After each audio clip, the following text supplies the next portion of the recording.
தீபாவளி பற்றிய 10 ஆச்சரியங்கள் நிறைந்த உண்மைகளை இப்போது பார்க்கலாம். 1.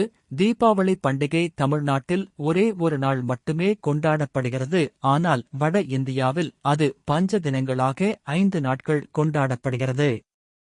2. தீபாவளி அன்று ஆண்டின் மிகவும் இருண்ட இரவு, அதாவது அமாவாசை நாள் என்பதால் ஒளியை குறிக்கும் தீபங்கள் ஏற்றப்படுகின்றன. 3. நேபாளம், இலங்கை போன்ற நாடுகளில் தீபாவளியை அறிவொளி தினம் என்று புத்த மதத்தினர்கள் கொண்டாடுகிறார்கள். 4. வட இந்தியாவில் ராமர் அயோத்திக்கு மீண்டும் திரும்பி வந்த நாள் எனவும் தென்னிந்தியாவில் நரகாசுரன் வீழ்ந்த நாள் எனவும் கொண்டாடப்படுகிறது. 5. தீபாவளி நாளில் தங்கம் வாங்குவது அதிர்ஷ்டம் என்று சிலர் நம்புகிறார்கள். ஏனென்றால் அந்த நாள் லட்சுமி தேவியின் வரவேற்பு தினம் என நம்பப்படுகிறது. அதனால் தங்கம் வாங்குவது செல்வத்தின் வருகை என கருதப்படுகிறது. 6. தீபாவளி ஒரே பண்டிகைதான், ஆனால் பல காரணங்களாக ஒவ்வொரு மாநிலத்திலும் பல அர்த்தங்களாக மாறியுள்ளது. இதை குஜராத்தில் லட்சுமி பூஜை மற்றும் புதிய வருடம் என கொண்டாடப்படுகிறது. பெங்காலில் காளி பூஜையாக கொண்டாடி மகிழ்கிறார்கள். 7.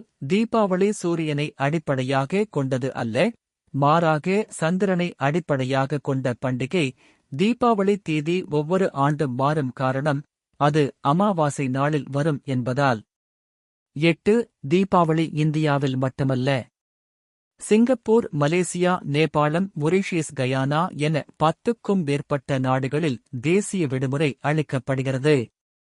9. பட்டாசுகள் வெடிப்பது இந்தியர்களின் மரபு அல்ல, அவை சீனாவில் இருந்து 14ஆம் நூற்றாண்டில் இந்தியாவுக்கு அறிமுகமானது. அதன் பிறகுதான் தீபாவளி ஒளி மற்றும் சத்தம் கொண்ட பண்டிகையாக மாறியது. 10. தீபாவளி பண்டிகை காலத்தில் மட்டும் இந்தியா முழுவதும் 1,00,000 கோடி ரூபாய்க்கு மேல் வியாபாரம் நடக்கிறது. தங்கம், பட்டு, பட்டாசு, மின்விளக்குகள், இனிப்புகள் என மக்களால் வாங்கப்படுகிறது. எனது அன்பு சொந்தங்கள் அனைவருக்கும் ட்ரூ ஃபேக்ட் சேனலின் சார்பாக தீபாவளி நல்வாழ்த்துக்களை தெரிவித்துக் கொள்கிறோம். மேலும் இந்த சேனலை சப்ஸ்கிரைப் செய்து இது போன்ற டெய்லி ஃபேக்ட்ஸ்களை தெரிந்து கொள்ளுங்கள்.